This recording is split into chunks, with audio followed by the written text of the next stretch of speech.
Hello बच्चों, कैसे हो आप? आई होप आप सब ठीक होंगे, स्टडी कर रहे होंगे, समर ब्रेक ब्रेक को एंजॉय कर रहे होंगे।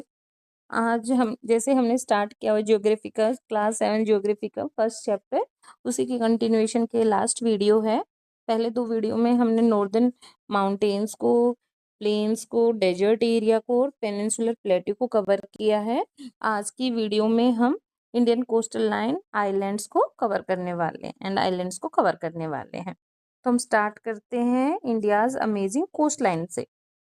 India's coastline India's coastline is dotted with beautiful beaches, rocky cliffs and lush green forest.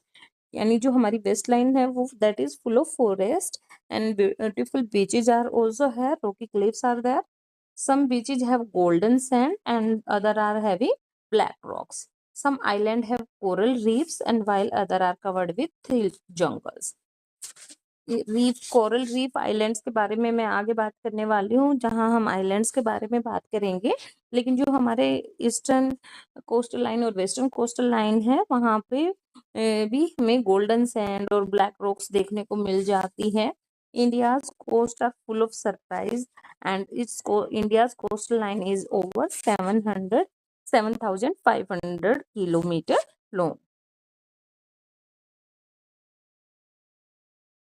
Now, first point is the west coast of India. You know where it is west coast? The west coast, this is our western Ghat. This is our peninsular plateau like southern India. There, here it is western Ghat and here it is Arabian Sea. Arabian Sea. So this one is this part is known as the west coast of India. This is the west coast of India.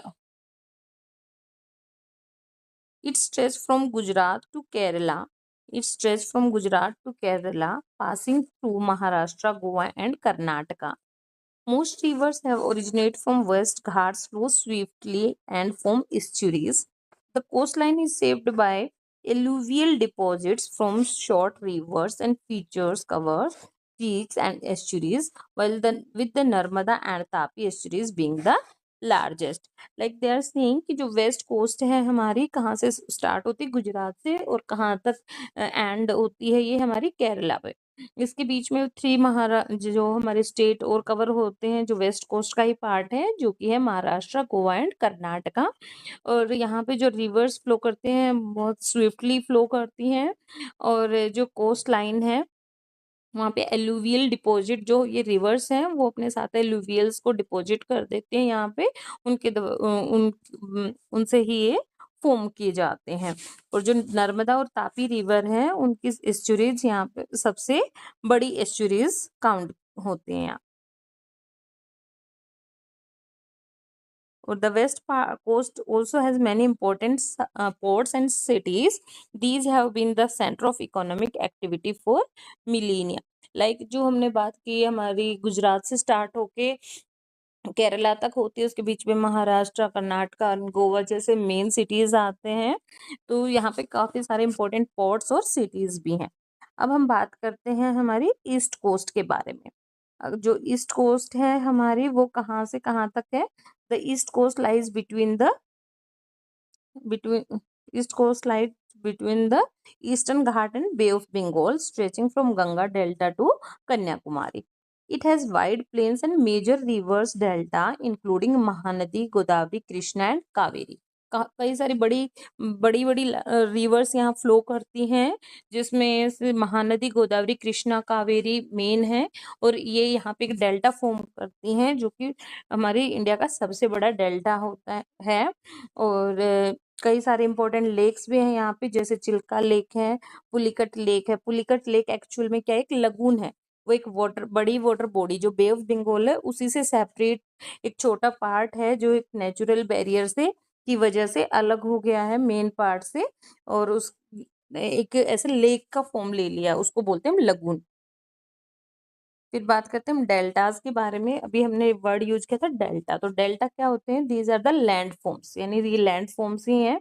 और ये बनते कैसे हैं? Landforms are formed, deltas are landforms formed at the mouth of a river when it deposits sediment into a large body of water such as ocean, a lake or another river.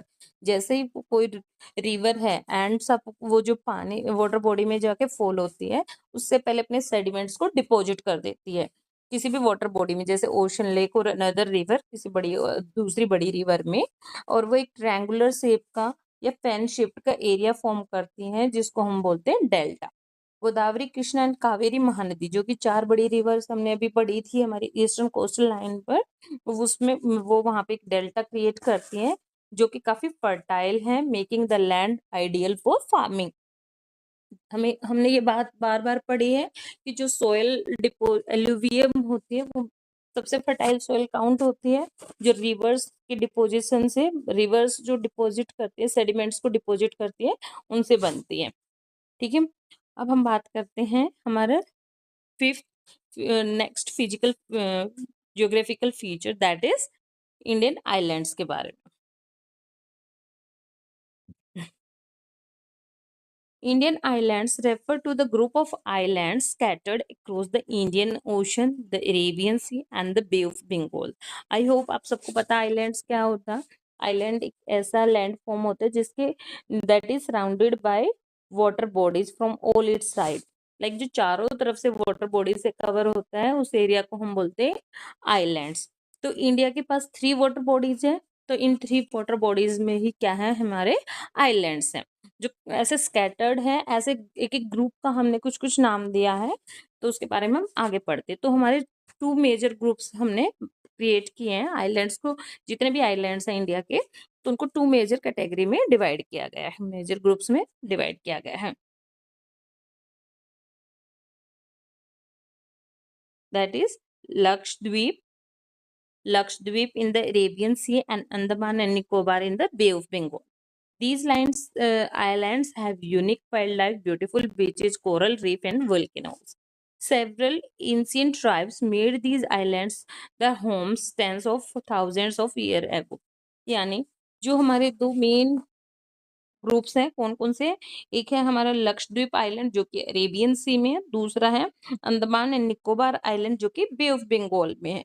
ये island बहुत unique है अपनी wild life के चलते, सुंदर सुंदर beautiful beaches यहाँ मिलते हैं हमें, कोरल रीफ्स देखने को मिलते हैं और वोल्केनोज भी हमें यहाँ पे मिलते हैं। आगे हम इनके बारे में डिटेल में बात करेंगे। और बहुत टाइम, हजारों सालों से यहाँ पे बहुत सारी एंशिएंट ट्राइब्स भी हमें देखने को मिलती है। तो हम सबसे पहले बात करते हैं लक्षद्वीप आइलैंड्स के बारे में।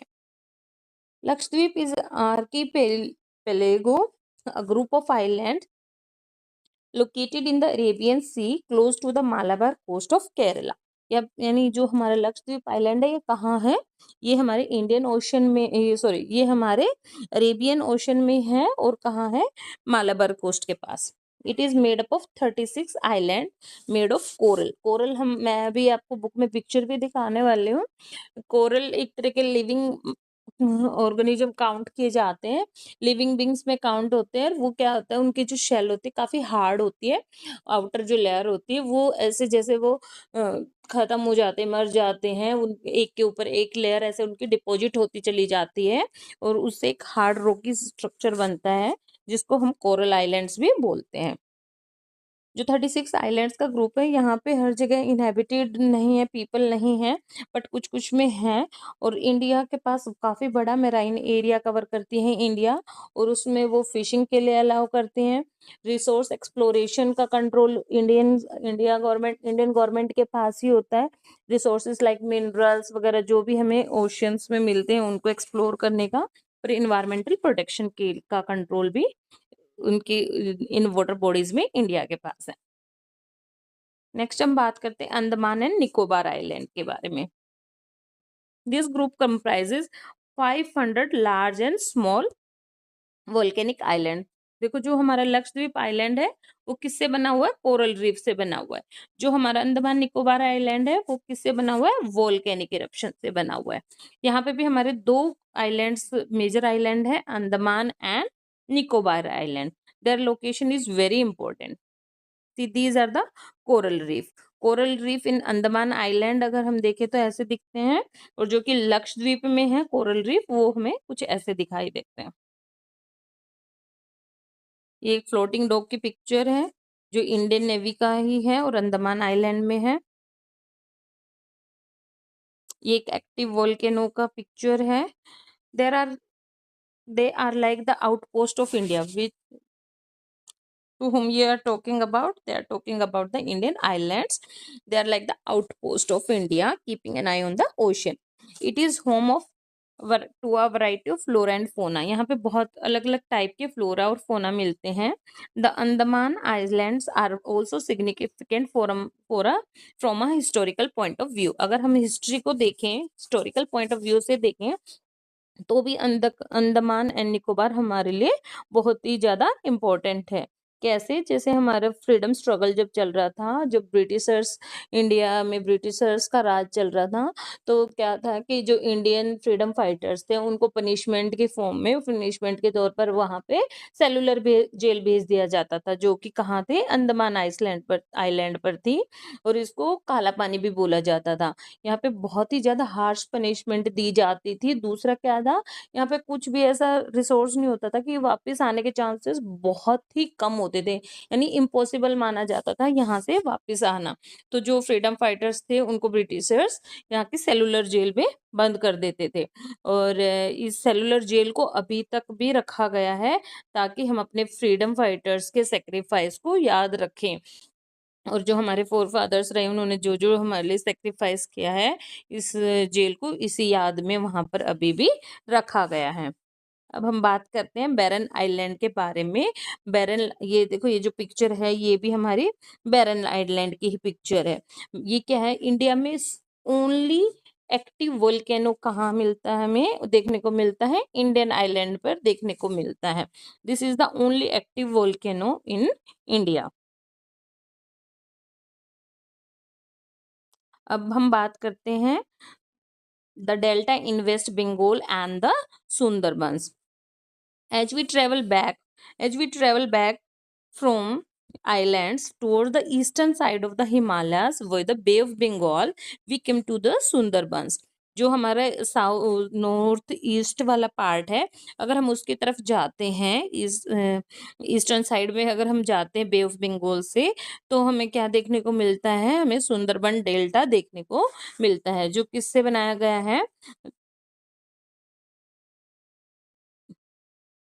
This is located in the delta of the Ganga Brahmaputra and their tributaries. The delta has a unique combination of the river, sea and sand. ये पूछ सकते हैं कि कौन सा ऐसा डेल्टा है जहाँ जो कि जहाँ पे हमें एक कॉम्बिनेशन देखने को मिलता है रिवर, सी और सैंड का.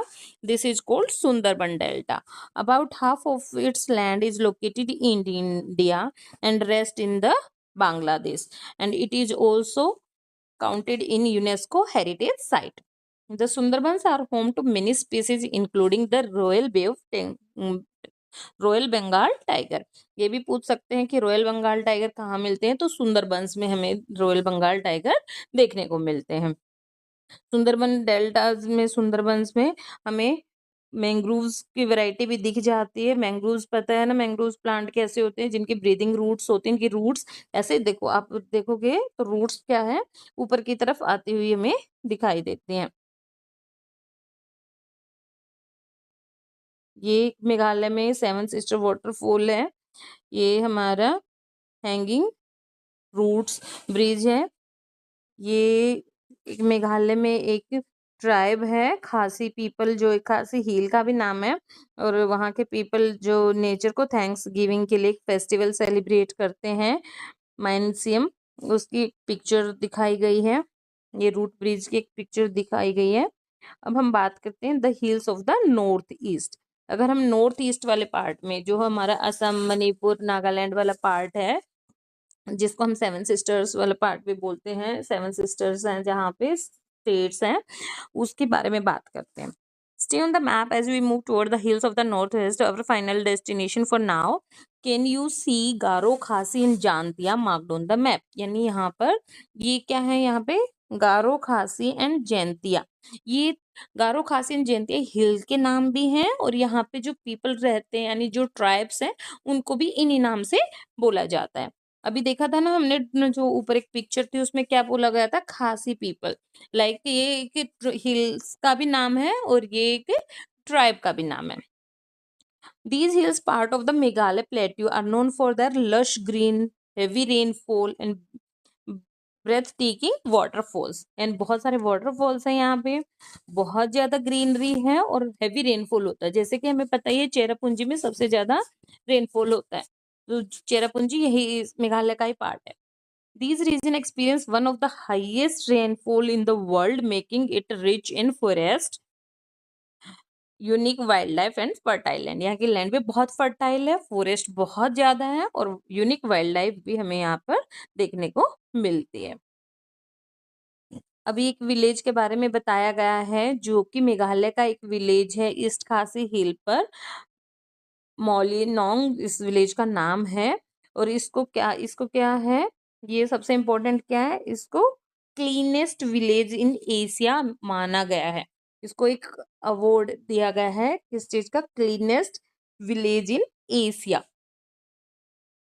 देखो ये जो पिक्टोरियल विलेज है ये अपने वेल मेंटेन्ड क्लीनलीनेस के लिए फेमस है, बैम्बू डस्टबिन के लिए famous and eco friendly living practices. यानी यहाँ पर जो लाइफस्टाइल में चेंजेस किए जाते हैं वो इको फ्रेंडली, लाइक अपनी वो लाइफस्टाइल में चेंजेस करते हैं। सी बैम्बू डस्टबिन क्रिएट किए गए हैं। और दूसरा ये जो आप ब्रिज देख रहे हो ये किससे बना हुआ, रूट से बना हुआ, जिसको बनाने में वेव करने में बहुत टाइम लग जाता है। यहाँ पर ये इस चैप्टर का कंटेंट कंप्लीट होता है। ठीक है, अगर हमने इसमें क्या क्या पढ़ा उसको एक बार समराइज करते हैं। India gives its name to the subcontinent, it is a part of, like जो इंडियन सब कॉन्टिनेंट का वर्ड मिला है, सब कॉन्टिनेंट को जो नाम दिया गया, कहाँ से दिया गया, इंडिया से। It has many diverse geographical features, जहाँ पर स्नोई हिमालयाज और से लेकर जो कि heat of the Thar desert तक, यानी बहुत कोल्ड प्लेस से लेके बहुत हॉट प्लेसेस तक यहाँ पर हमें देखने को मिलते हैं। और बहुत सारी रिवर्स के देखने को मिलते हैं, पेनिनसुलर प्लेट्यू, अरेबियन सी इन वेस्ट, बंगाल इन ईस्ट। और diverse geographical feature have created a variety of conditions with respect to soil, flora, fauna, life and economic opportunities and Honda rich culture। हमने देखा कि अलग अलग जगह पर जैसे अलग अलग लिविंग कंडीशंस देखा, कहीं पे बहुत ज्यादा डेंस पॉपुलेटेड है, थिकली पॉपुलेटेड है, जो कि हमारे जैसे नॉर्दर्न प्लेन्स हैं जो हमारे थिकली पॉपुलेटेड हैं, जबकि हमारा जो थार डेजर्ट वाला एरिया है और जो हमारा कोल्ड डेजर्ट है वो लाइक रेयरली पॉपुलेटेड, लाइक बहुत ही इनहेबिटेड है, रेयरली इनहेबिटेड है, मतलब वहाँ पे बहुत ही कम पॉपुलेशन है। तो इसलिए हम देख इसमें हमने बहुत सारे डिफरेंसेस, डाइवर्सिटीज भी देखने को मिली है यहाँ के सोयल में, फ्लोरा फौना में और लाइफस्टाइल में। These geographical features have played an important role in shaping our civilization। और हाँ, हमारे सिविलाइजेशन को सेटअप करने में, मतलब सिविलाइजेशंस को सेटअप करने में भी इन जियोग्राफिकल फीचर्स का बहुत इंपॉर्टेंट रोल रहा है। आई होप आपको ये चैप्टर क्लियर हो गया है। यहाँ पर हमने इस चैप्टर को कंप्लीट कर दिया है और 3 वीडियोस में। इस वीडियो में मैं पहले वाली 2 वीडियो के भी लिंक डिस्क्रिप्शन में मेंशन कर दूंगी। और मैं सोच रही हूँ आपको क्यों ना मैं नोट्स के थ्रू पढ़ा दूँ, क्योंकि इस ऐसे अगर मैं लाइन टू लाइन पढ़ा रही हूँ तो काफ़ी लंबी वीडियो हो रही है, आपके लिए थोड़ा सा बोरिंग हो सकता है। फिर भी आप मुझे कमेंट बॉक्स में बता सकते हैं कि आपको नोट्स के थ्रू पढ़ना अच्छा लगेगा या फिर ऐसे वर्ड टू वर्ड पढ़ना ठीक है। आप मुझे